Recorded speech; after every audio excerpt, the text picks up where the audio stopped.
The second game of the FIDE World Championship match was played on Sunday, November 9th at the Sochi Media Center.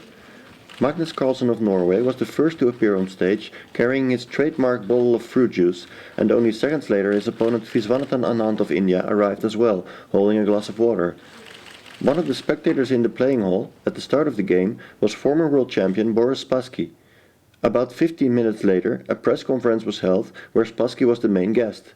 The reason for the press conference was the launch of a new book, Winning Record Against World Champions, co-authored by Spassky and FIDE Vice President Israel Gelfer. Here's a wonderful anecdote from Spassky about Paul Keres.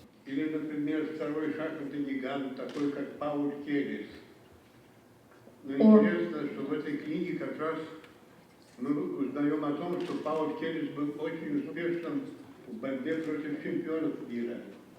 И я храню самые светлые воспоминания о Пауле Кересе, с которым я был дружен.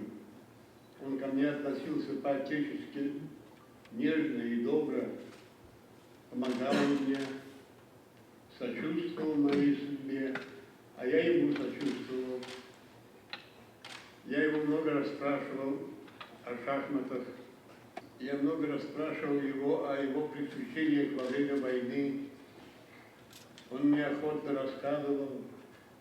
Я довольно часто играл в совместных турнирах с ним, вместе с ним.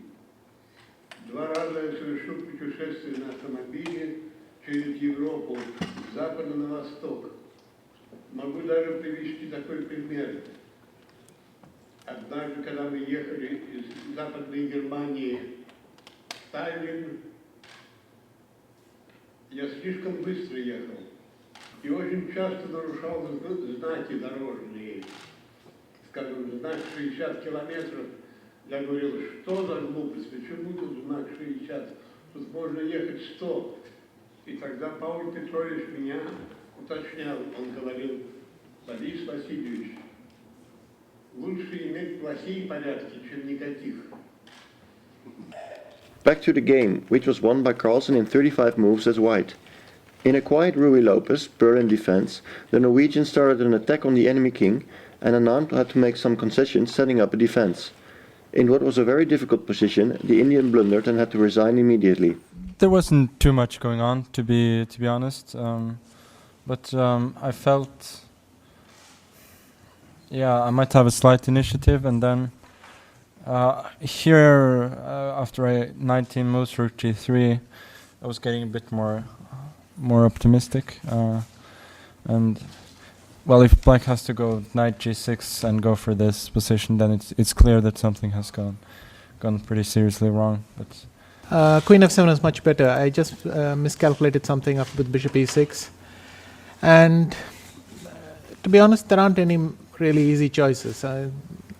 After this, it's a little bit unpleasant. And in the end, of course, Rook AB8 was just a blunder. I had to play H6 and Rook D4 for what it's worth, because at least the other rook is a little bit, let's say, dominated. It can't get to where it wants to get. Vishy, will you change your approach in the next matches? Next games, I think. Well, I mean, if you mean I play a better game than today, then certainly yes. Did you feel that this game came down to you playing well, mostly, or your opponent not playing so well?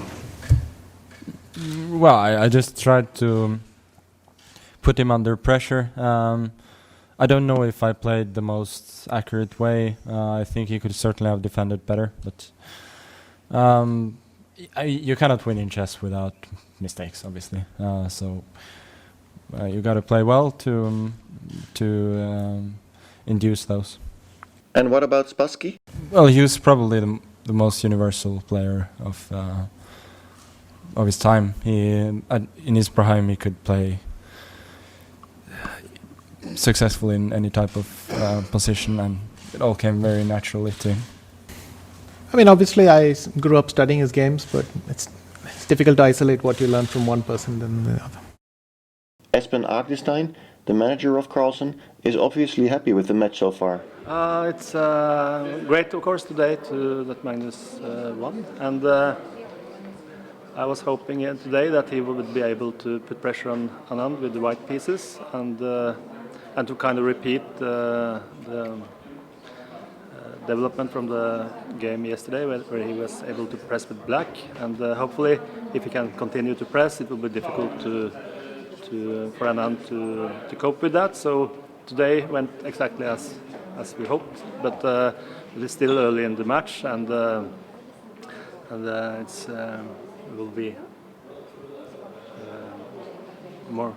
a new tough game on Monday. But it's obviously very good to have a win in game 2 and to go into the rest day with a good feeling and to have a good night's sleep and to be in good mood.